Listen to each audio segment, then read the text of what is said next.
Hi everyone, welcome back. Now a lot of you asked me about this little wooden collar that I have here under my tool rest, what it's for and why I've put it here. And in this video I'm going to explain that, and we're going to make one. Now let me just bring you a little bit closer so I can explain. Whenever you buy a new lathe, you sort of have to get familiar with it. And my older lathe was quite a bit smaller than this one. And on my old lathe, if you drop the rest all the way down and just pinch your finger underneath like so, just pinch it here, it will be perfect height to work on the center line. And on this one, that's not the case. If I raise it to work on the center height, it will be roughly, you can see all this space here. Now that can be sometimes when you move the tool rest around quite a bit, it can be sort of difficult to gauge. So what I've done is just drilled out a hole in the center, and you shape the cylinder here. You can put the decorations if you want, and this is quite convenient because now it doesn't fall down all the way, let's say. And if I just pinch my finger again, I'm now working at the center height. And let me just show you this in action. So what I mean by when I say I'm working on a center line, so this is the, let me just turn on the lathe, you can mark the very center. Now from that center on, if you make a nice line across, that's our center line of height, let's say. And if you place your gouge, let's say I'm using this gouge, this 16 mil, you can see in this position I'm cutting, let me just scratch it, I'm cutting roughly quarters of an inch higher than that line, so I have to drop the rest down. So if I use it now, you can see I'm scratching at that center line. If I use smaller gouge like this ½ inch, if it's in this position, now I'm cutting below the line, so you have to raise the rest up. Move a rest around like I do a lot. I like to adjust it so it's first of all comfortable for me, because then I get a smoother cut. So this way, if I have this collar, if I pinch my finger underneath this wood and I just tighten it now, you'll see I'm now cutting a little higher than the center line, and that's okay. You don't have to be like always that accurate at this center line. If you're slightly above it, that's okay, and I always like to prefer actually to be slightly above it.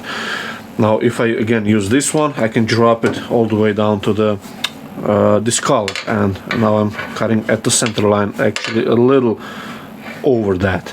So that works for me. I hope this explains why I use this. And you would want this rest to be maybe a little bit higher, but they use and that's pretty much for every model and brand, and they use or try to use as much of the parts for every lathe they have in the line. So this banjo fits the, I believe, the smaller 1400 lathe, this Killinger, and this is 1450, so they both fit this banjo. And the higher model, I think, that has a slightly different banjo. You can use this collar just for the, let's say, convenience for a beginning. Once you get used to where to set the height or how much fingers you want to put here, so I can usually maybe put 2 fingers like this, or maybe pinch it 1.5. But once you get that familiar or muscle memory in, you can use something like this. Now what I did find is that I really enjoy having this collar here, because it's just really that simple. And especially if I'm using this kind of thicker gouge, then I can just rotate it, and let's say I have to move it here, just rotate it like this, or rotate the tool rest like this and just move the banjo. So it's like a convenience, nothing more to it. It's really basic tool or implement to sort of speed things up, especially again I'm moving rest around quite a bit. So now let's make one. This line is already a bit rugged, so just clean up the bottom here.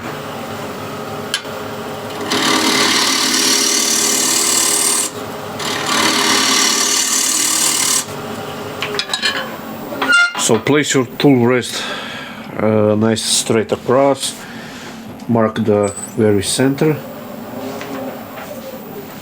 place your pencil nice and flat, and let's use this portion. So draw nice perpendicular line. So again, I like to cut maybe 1.5 to 2 mil in this area here above the center line. For me, at least my opinion is, it's not as crucial that you always have to cut on this center line. But it's good to know where the center line is, especially when you're using like scrapers or anything like that. So the way I would measure this gap here, or at least the lowest part, is you grab your biggest gouge you use. Now I have 19 mil and 22 mil ball gouges, but I maybe use them once or twice. Usually the 16 mil gouge is just the perfect size for bigger stuff. And if you place it, and you place it in your lowest position in terms of as you would do the roughing out cuts, and you can see where I am when you scratch it here. I brought you in a bit closer so you can see where I am when I scratch the surface. So I need to drop the rest down.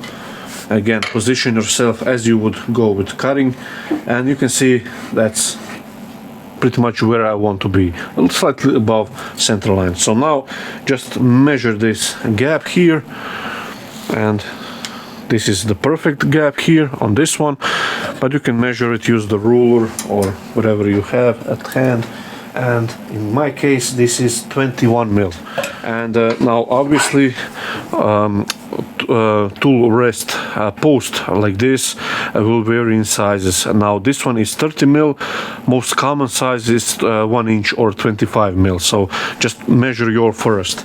So this one is 30 mil, and I'll just remove this ball blank here, and I'll set up the spindle. So what I have here is a 2-inch blank walnut from the sapwood portion. So just put it in a chuck, roughly center it, and we'll rough it out using your favorite skew.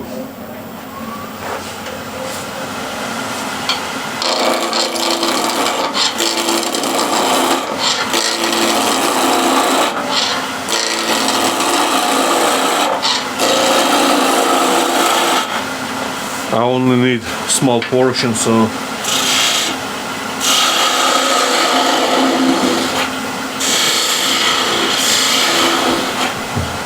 like this. And now the outside diameter will be roughly 40 mil, so roughly 5 mil of both on both sides.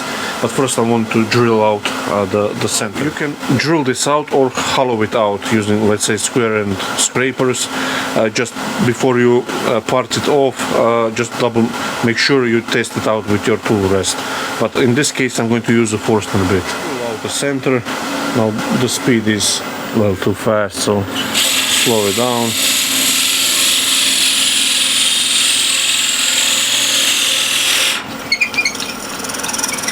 So if I place the Forstner bit at the 0 point, on the scale here on the quill says 25 mil. So I'll go to around 50 mil, and that should give me a little bit extra depth. There we go. Before you do anything, just double check. That's perfect. And there is other solution, more, let's say, more permanent or more fixed solution, and that is that you buy sort of a sleeve that fits over like a ring, and you can put a little set screw in.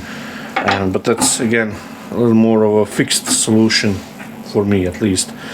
Now again, you don't have to measure it. You can see where your inside is hole, and just place roughly 4 or 5 mil over it. Somewhere there.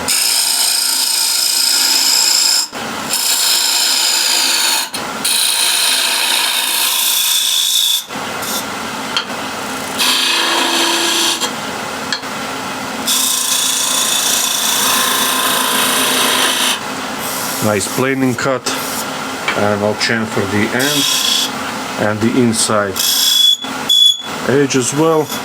The length is 21 mil as we measured. And now what I have here is a little gift from my mentor Richard, and his buddy John was also involved in this. So guys, thank you very much. And it's a thin parting tool which I don't have, so what I'll do is just start off the parting off process so I know where is my limit. And now you can, if you want, make a little decoration here. So I'll put a little bead here just for fun.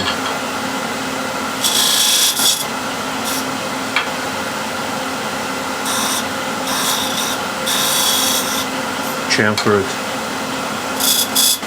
There we go. And chamfer this side. Just be aware that you have certain thickness here. So that will be okay. Maybe you can put another bead here.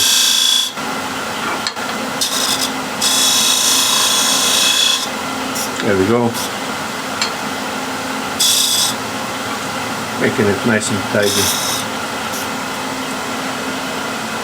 Yeah, that looks okay. I'll leave it as it is.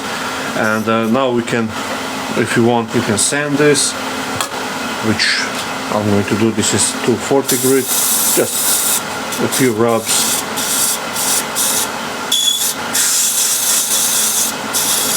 So it's much more pleasant on your hand, let's say. And if you want, you can apply a finish, beeswax, not on the inside, doesn't matter.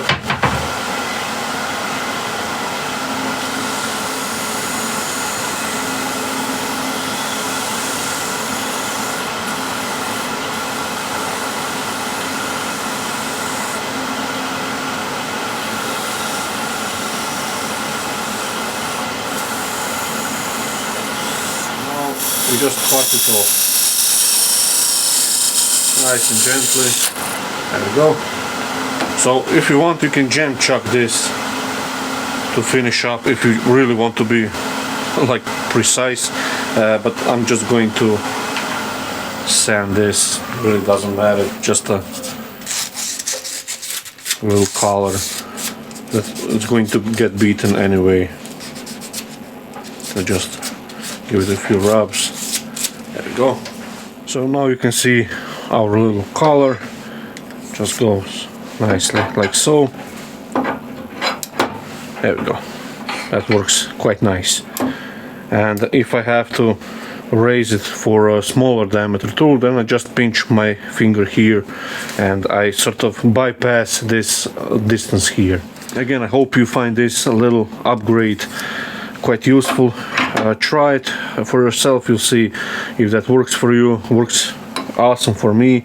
And you just bypass a distance here, so it's much more faster to move around with the tool rest.